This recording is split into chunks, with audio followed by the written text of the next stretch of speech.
Hello YouTube, I'm Big Al 1982. This is the Movie Reviewers 100, the collaboration channel here on YouTube that brings the themes each week.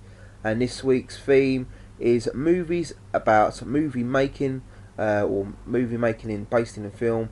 And I've decided to review the 2008 release Be Kind, Rewind, starring Jack Black, Mos Def, Danny Glover, Maya Farrow, and a few others as well.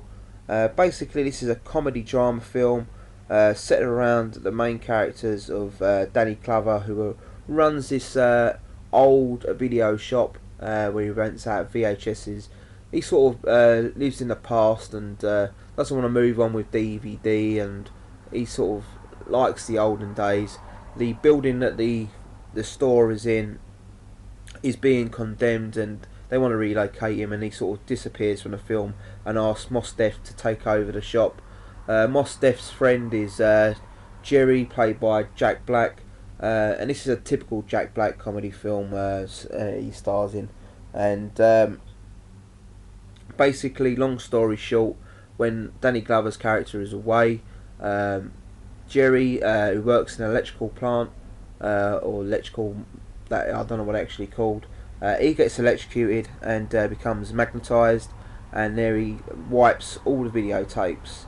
While Danny Glover's character is away, he asks his Mara Farrow's character, Miss Flacewitch, I don't know, Full Switch, I don't know what her last name is, basically to go around and check up on Mos Def and see if, because Jerry's sort of a loose cannon, just to make sure they haven't done anything wrong. And this is basically aftermath of them realising that the tapes have been wiped, and she sort of says, back up your ideas. She doesn't realise they've been wiped. She wants to rent Ghostbusters, but they said they have to come back tomorrow, basically, after they tidy up.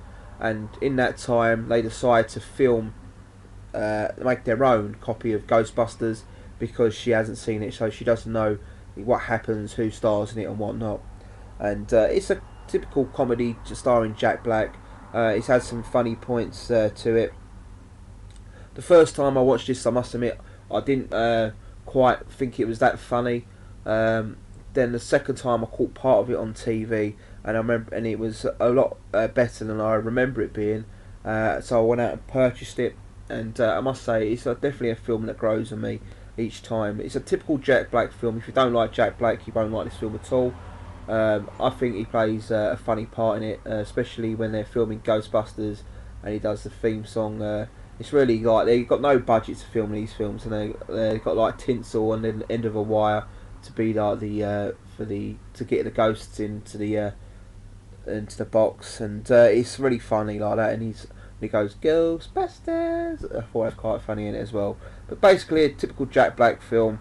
The story wraps up with Danny Glover character coming back, and the copyright people realising that these people have been making these tapes after the nephew of Maya Farrow sort of likes the Ghostbusters rip-off and asks them to do more, and they sort of get some money out of them that way.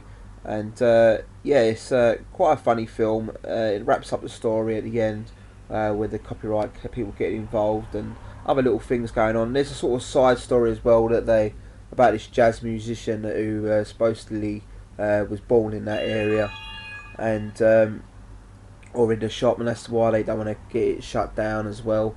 But all not meets the eye with that one. But overall, a typical Jack Black film. I enjoyed it. It definitely grows on me each time I watch it.